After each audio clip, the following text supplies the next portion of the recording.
So hey everyone, welcome to our exciting new webinar series, The Heartful Leader. Now in this monthly 10-part series, we will explore the ideas and ideals of healthy leadership. Leadership that uses the heart as much as the head. We look at what makes a good leader, what qualities, habits, and attitudes are needed. Equally important, we learn about tools that will help in the development of heartful leadership. Heartfulness Guide, Darji said, a leader by definition is one who leads by the heart. Now, how wonderful it would be if this was a norm for leaders around the world, isn't it? Now, our presenter, or my co-host in this series, first of the series, in fact, is Ravi Venkatesan.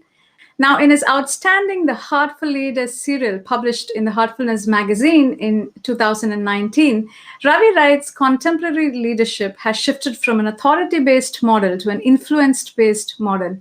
He goes on to say that the key on this shift is an understanding of what creates influence and soft power. Today, he's going to share some of his thoughts about this heart-centered leadership that empowers and inspires us all. Now, Ravi, we're going to have a fireside chat now. Now, I welcome you, and I want you to tell a little bit about yourself and your journey first. Hi, Lakshmi, and hi, everyone. I'm really delighted to be with everyone here and share ideas about heartful leadership. And Lakshmi and I are very excited about bringing this series to you, where we will have interactions with some phenomenal leaders who have led from the heart and proven out some of the principles and techniques and ideas that we're going to share with you. To introduce myself, my name is Ravi Venkatesan. I serve currently as Chief Technology Officer at a phenomenal company called USA Technologies that is headquartered in Malvern, Pennsylvania, and we have offices all over the continental United States.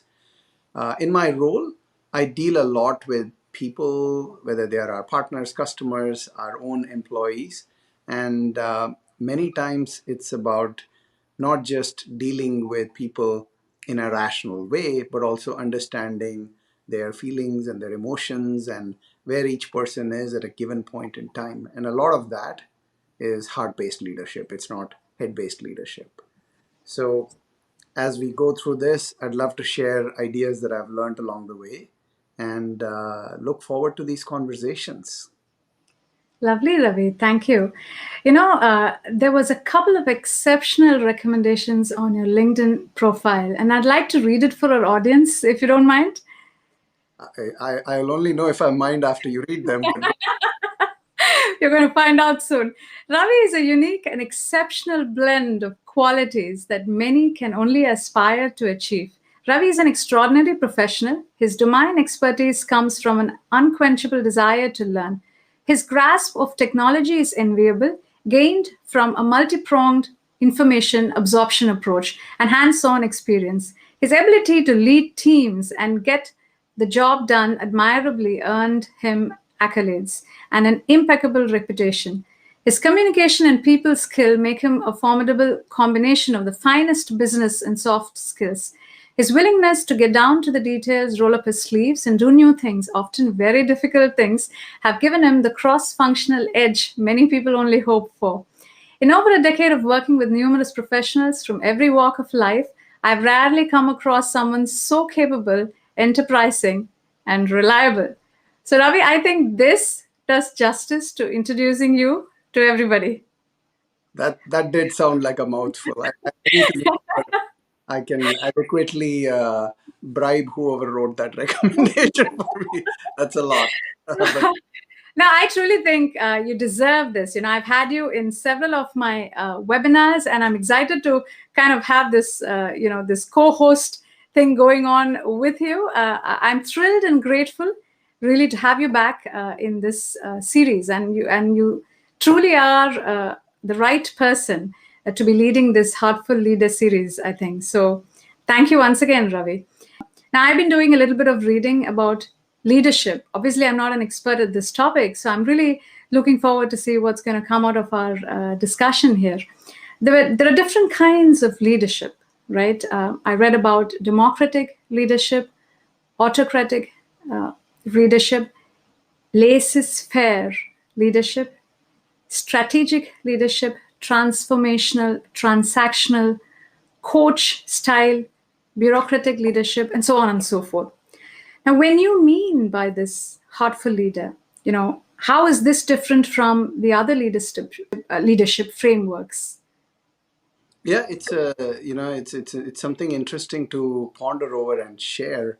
And the best thing that comes to mind is, when you go a little bit back in time, I've always been fascinated with this concept of how a leader can sometimes be a figurehead. And I remember one of my favorite movies used to be Ten Commandments. Mm-hmm. And in Ten Commandments, there is a scene where Moses is leading the the people to the promised land, and they go through all sorts of troubles to get out of Egypt to begin with. And then as they start making their journey, they show this situation where they all lose their way. They forget where they are headed, why they are headed. They start quarreling. They get distracted by their own desires, etc. And then he stands on top of the mountain and shares this thing with them about the commandments, and sort of brings them back to the path, so to say. And you get this idea of a tall personality that's standing on top of a mountain, is almost a figurehead, and Yeah, is preaching to the masses. So that's a model of inspirational leadership where somebody can stand tall and show the way in a certain sense, right? And right. that is applied through the millennia, centuries, in all different ways. And I've always wondered about, what is it that gives that person such an influence over such a large number of people? Mm-hmm. And is it a quality that comes from their hearts? Is it the power of, or the gift of the gab, as they say? Is it just the silver tongue? And what is that magic that makes a person be able to share something and a large group of people start following them? Mm. I think the key lies in what we are starting to refer to as heart based leadership, because Mm. it is not reason that can persuade the masses, it is inspiration. And I think that's where heart based leadership comes into play. Beautiful, Ravi. I like the anecdote that you shared about Moses and leadership. Truly, as you said, one has to walk the talk in a way, right? And I think that's where the influence uh, kicks in. Now, this influence that you're talking about, um, what kind of influence are we speaking here?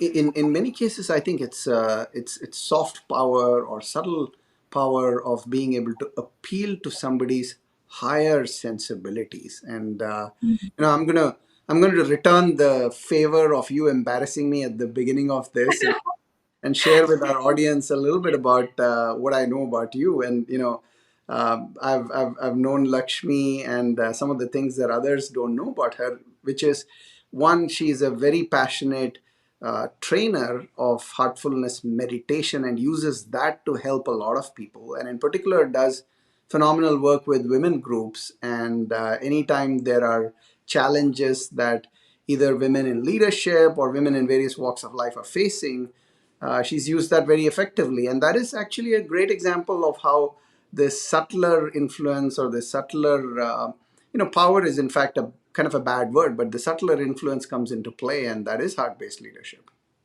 Thank you, Ravi. I think it's a responsibility in one way, too, right? Just one human helping another. So, thank you anyway for sharing that. So, coming back to this influence, how do we positively influence people? Is that something influence? Sometimes people always also think about it as a manipulation. Is that correct? It is, and many times it can be. And the best explanation I've read about this is, Daniel Goleman, who's an authority on emotional intelligence, talks Uh-huh. about three levels of empathy. And the way he describes it is very fascinating, which is, the first level of empathy is where you're able to put yourself in the shoes of another person Hmm. and sort of feel what they feel, right? And it's really the ground zero of empathy. Now, if you feel what somebody else feels, but you don't have goodwill towards them, you don't have their best interest at heart, you can actually use that to manipulate them. You can influence them, and it's a negative kind of influence. So that is possible, and it is a level at which, frankly, many leaders operate, right? Or so-called leaders. I wouldn't consider them leaders, but they're in positions of leadership. There are CEOs who are like that. There are politicians who are like that. So we do have people in our society who are in positions of leadership who are manipulative. It's just a fact of life. Can they be successful in the long run? And even if they are apparently successful, is that true success which creates the kind of happiness and peace of mind that we should all aspire to is questionable. I would argue not. Yes. The second level of empathy is where you're concerned about somebody and you can feel what they feel, but you feel it in such a strong manner that you get dragged into their misery. It's the classic case of somebody who goes to console somebody else, and before you know it, they need to be consoled because they are sobbing. Yeah. And we've all seen those people, and they cannot be helpful because if while trying to help somebody and being empathetic, I get dragged into their misery, I have fallen into the same hole that they are in instead of pulling them out of that hole. The third level is where they, you know, they can empathize, but then keep enough distance to help somebody. So use that empathy in a positive, constructive manner. And that's where this influence becomes non-manipulative, becomes positive, becomes constructive. You touched upon leaders, or people, when they begin to help somebody, listening to somebody's sorrow, they get dragged into it as well. Now, so for a good leader, for a heartful leader, are there some tools and techniques that one needs to hold on to? So do you think, in other words, does one have to be centered to be a heartful leader? I think without question, and over the course of the next few sessions, we'll get into a lot of this with the leaders that we interact with. But influence at the end of the day is built on the foundations of trust and relationships. If you trust me, I have influence over you. If I have a good relationship with you, I have influence over you. If those two things are not there, whatever influence I have for whatever reason is not going to be long lasting. Right.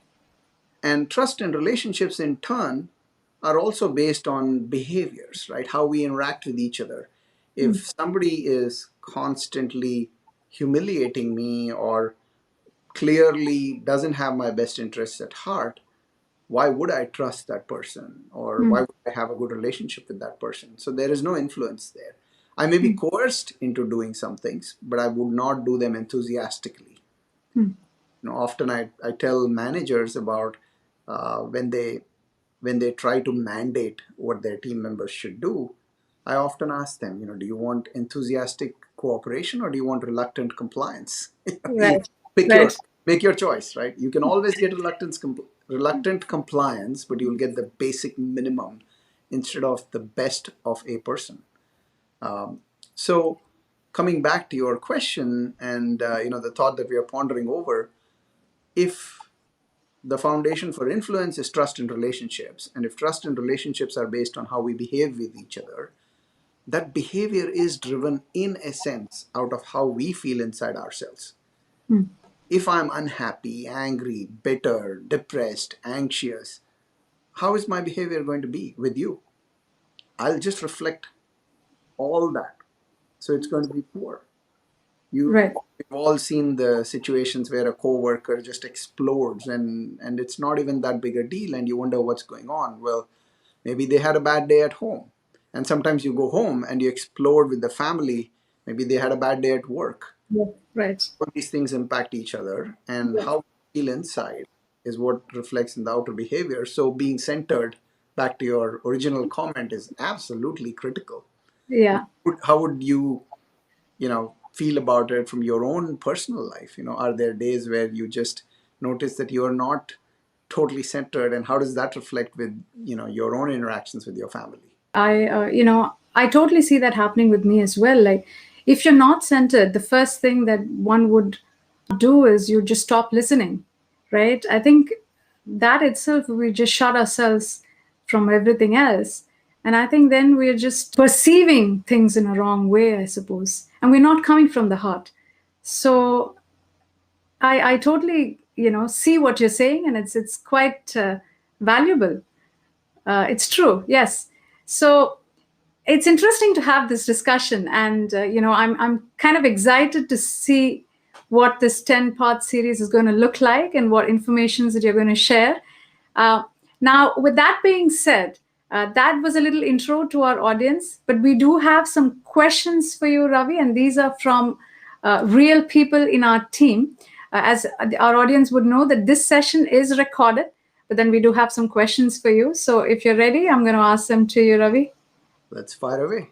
Okay. When starting in a new job, what do I need to do to make a good impression before I begin the job and on my first day? This is from Reshma. She's from Calgary. I've always found that demonstrating the ability to listen, absorb, is the best thing that somebody can do to make an impression. And Right. too many times I've found that very talented leaders and team members come in with, "Hey, I know how to do this," and don't spend enough time to understand what's going on. And and sometimes the new person who comes in automatically assumes everybody else doesn't know what they're doing, and Right. there's worse than that. So I'd say Correct. to listen and seek to understand is the best approach. Right. And I couldn't agree more to that. Now, this is a question from Mikhail. What can I do to create a more team centric leadership when I'm dealing from a position in middle management, when I have an authoritarian boss above me trying to drive home aggressive and authority solutions? I think it's a huge challenge, and this answer may not be liked, but I would get the hell out because because at least my experience is that if your boss is authoritarian, good luck trying to establish a good team culture with your team. It flows downhill, unfortunately, and it becomes it feels like pushing sand uphill if you're trying to create a good team culture, but from above the culture is totally different. So, do you think that's not possible at all? For one to. Everything is possible, but it's a question of how much energy do you want That's to. right. Correct. It can be quite draining. I hear what you're saying. Like, now, there's another question from Asha, and she is saying, in my office, there is a person who is very self centered and neither compassionate or empathetic, who seems to be winning points with the CEO. Now, don't we all have such people in our lives? Now, they will be my supervisor if they get the job they are angling for. Now, do you have any suggestions as to how I could approach the CEO about this, or how I can manage my life there if they get the job? I think in such situations, often it's very important to ask, is the other person truly that stereotype that we've put them in, Right.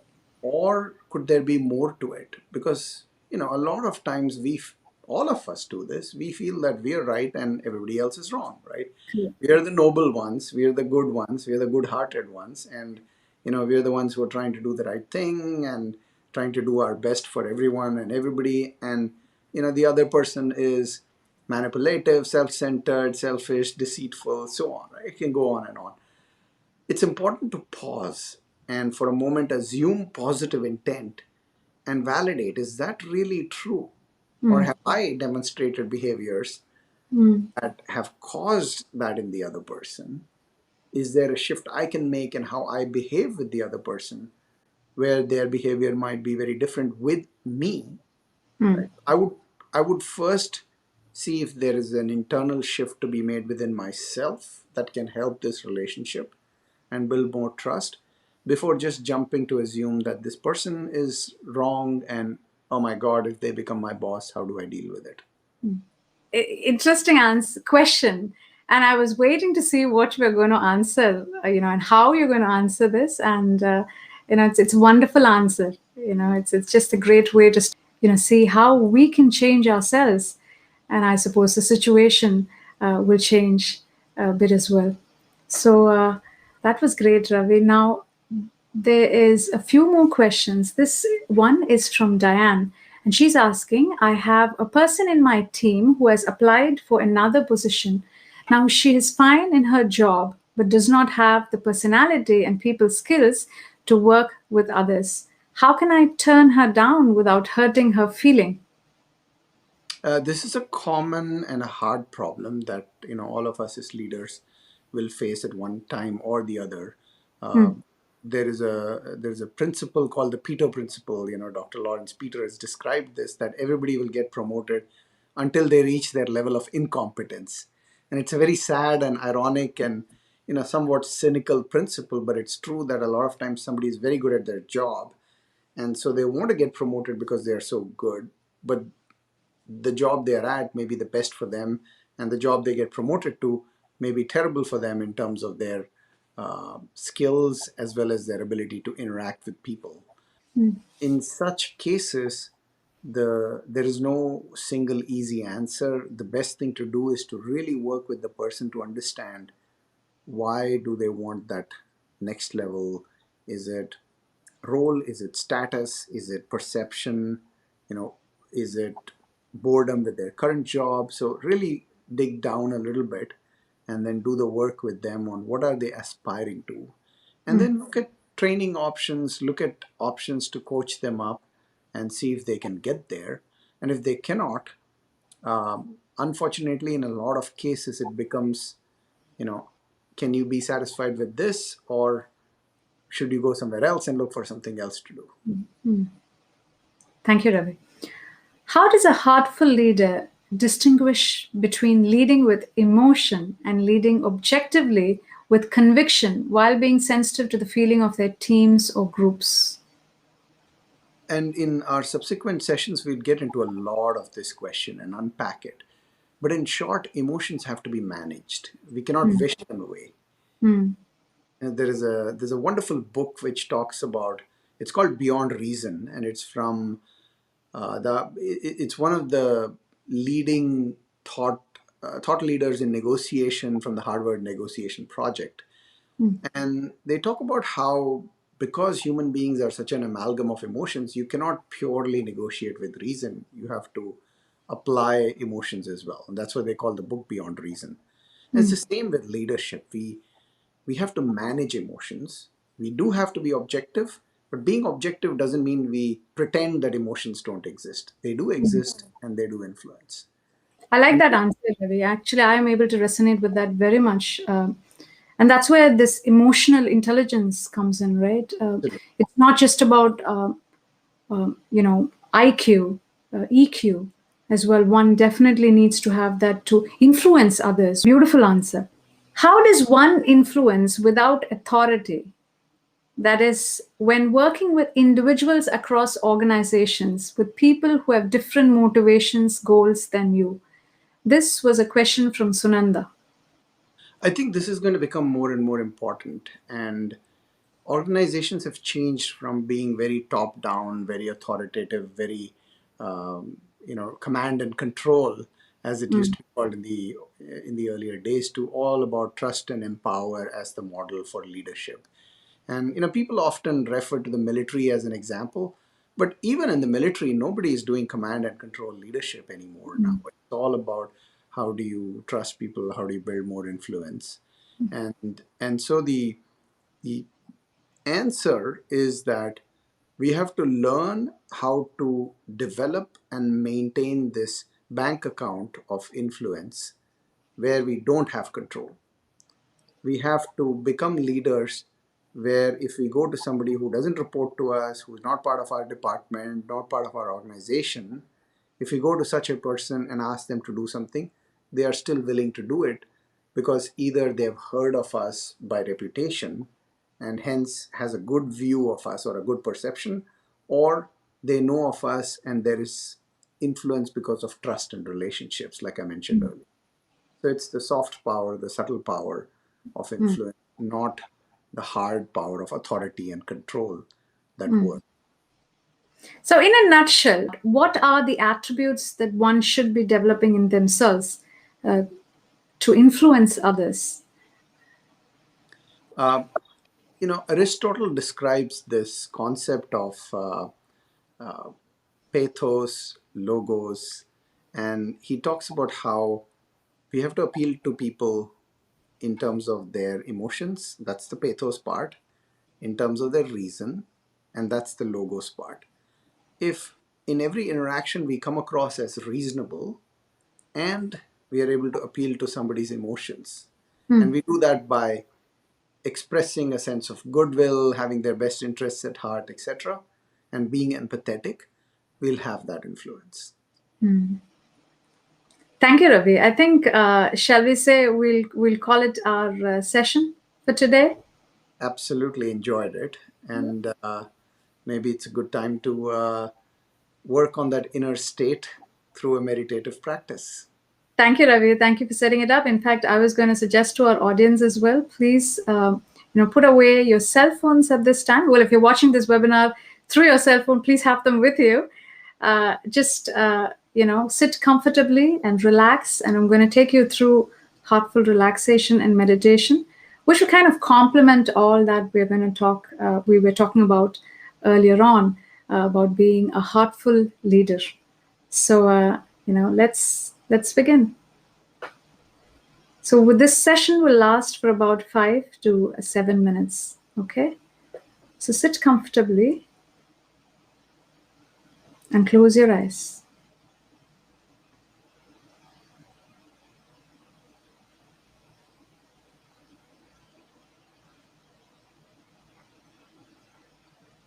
Now let's begin with the toes.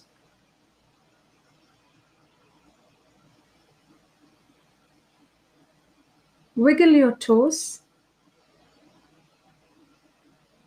Now feel them relax.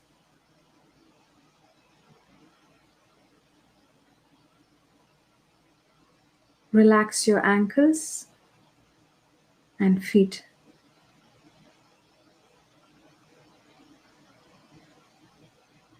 Feel the energy from the Mother Earth moving upwards through your ankles, relaxing the calf muscles, knees, thighs, and hips.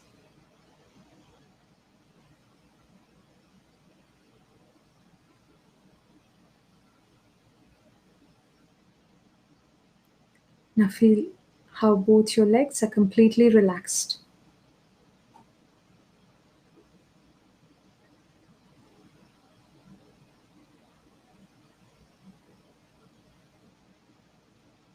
Take a deep breath in and a deep breath out. Relax.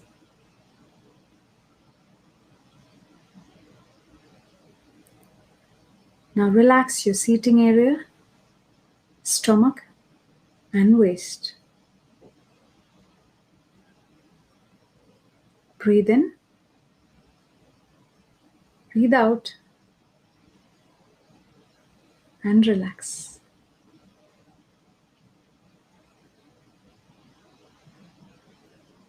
Now feel the energy in your back. From the top to the bottom, your entire back is relaxed. Breathe in, breathe out, and relax.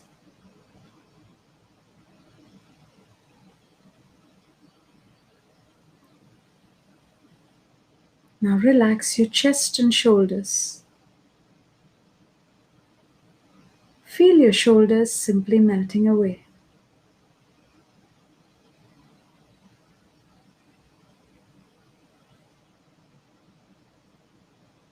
Now let the energy drain into your arms.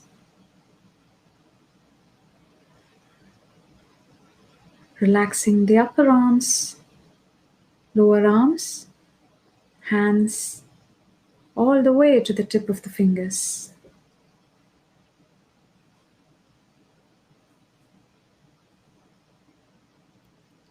Now feel how both your arms are completely relaxed.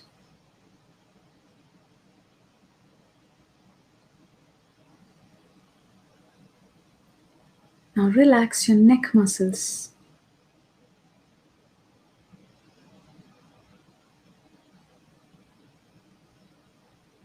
Release any tension you may be holding there.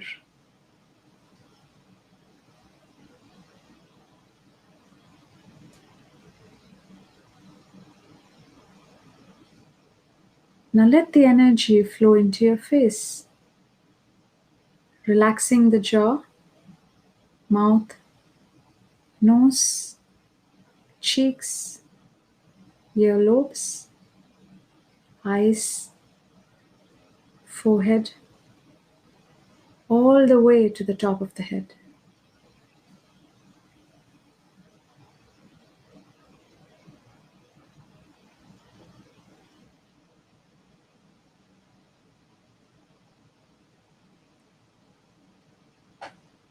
Now feel how your whole body is completely relaxed.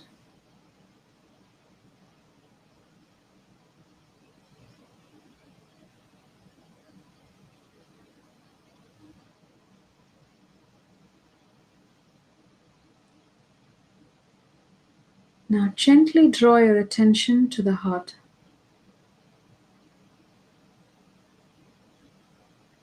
Imagine that the source of light that's already in your heart is illuminating and pulling your attention inwards.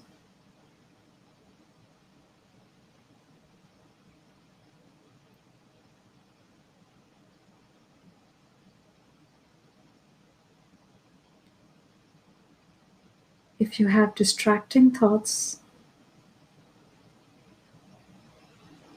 be very gentle with yourself and just treat them as passing clouds.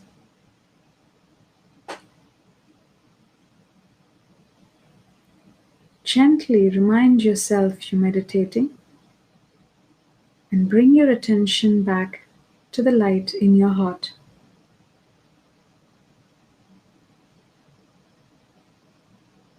Stay still and quiet and absorbed in meditation until you hear me say that's all.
You may gently open your eyes when you feel ready to do so.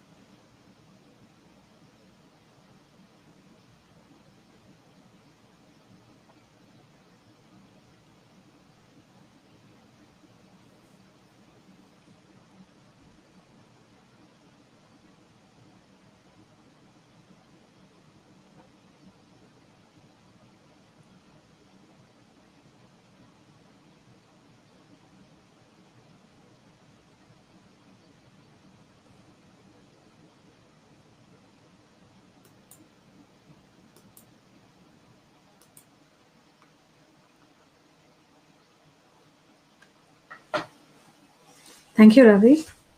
Thank you, Lakshmi. This lovely chat. Yeah. As always, I've had a great connection with you, and I always learn a lot in all our conversations from you. You're quite inspiring that way. It works both ways.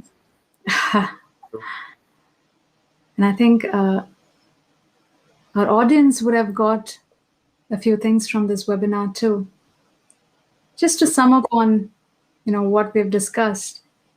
The Heartful Leader series, we talked about, how to be a heartful leader, what are the attributes, and how to influence people positively, right? Some of the things that we talked about were being a good listener, to lead with the heart, being empathetic, compassionate, developing the trust in a relationship, and having the emotional intelligence to connect with people at a deeper level.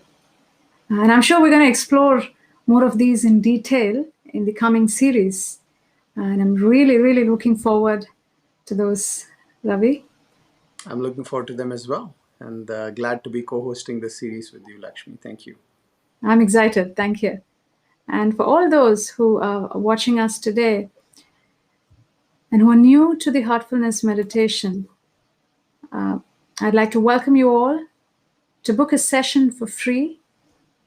You may reach me through pearl@heartfulness.org, and we'll get you in touch with a trainer. Or you can just click on the link on the screen and we will put you in touch with a trainer. So this is a very heart-based meditation, as you've just experienced now. It's a wonderful practice.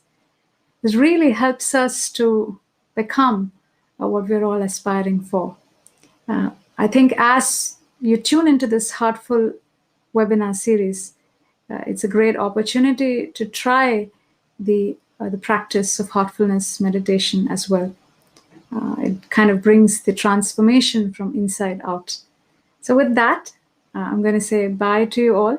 We look forward to seeing you in our next session next month. Thank you all.